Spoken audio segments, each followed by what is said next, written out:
Okay, so we're all constantly hearing about how AI is changing the world, right? It's analyzing all this data. But what if AI's real job was something else?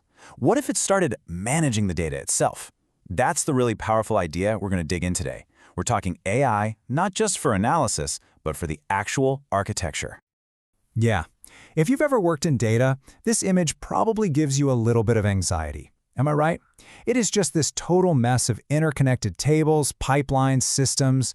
Modern data ecosystems are just, well, they're complex. They're all over the place, and they are growing at a rate that is just, mind-boggling. It's basically organized chaos. So here is the big question. Let's just pivot for a second. Instead of just, throwing more and more data at our AI models to get answers, what if we turned the AI inward? What if we pointed it at the very architecture, that messy diagram we just saw that's supposed to hold all that data?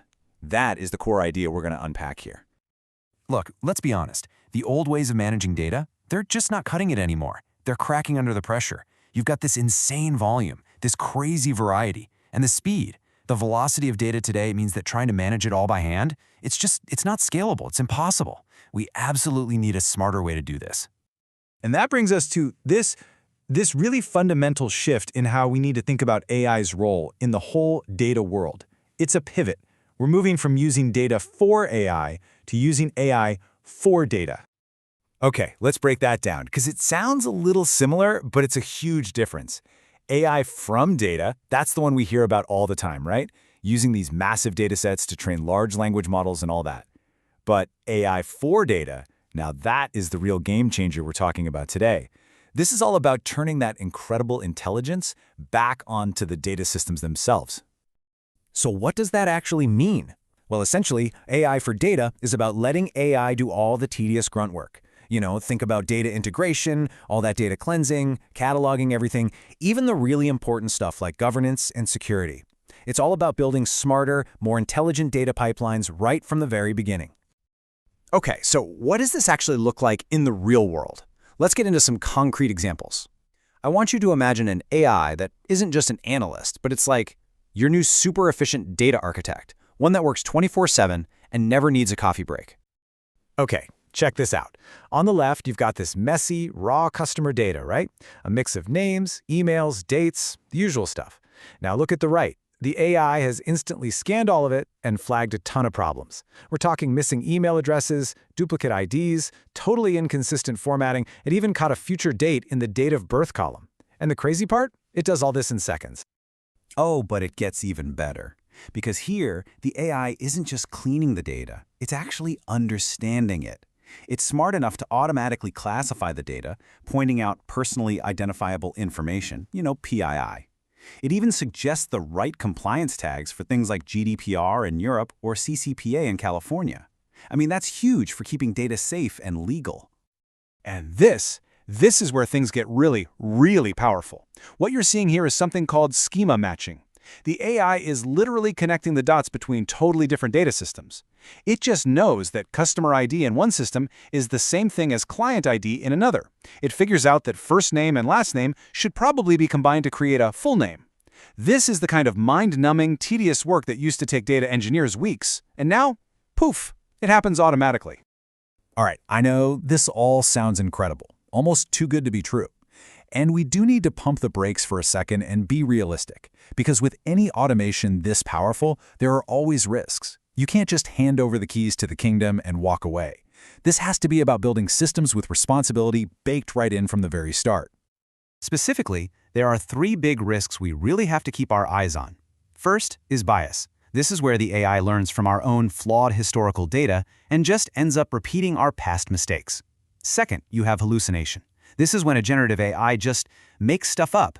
It confidently invents incorrect information. And finally, and this is so important, we need decision traceability. We have to be able to ask the AI, hey, why did you do that? And get a clear, understandable answer. So the solution here isn't to be afraid of the AI, it's to partner with it. And that's where this concept of the human-in-the-loop design pattern comes in. It's actually a really simple but powerful workflow. So, step 1, the AI flags an issue or makes a suggestion.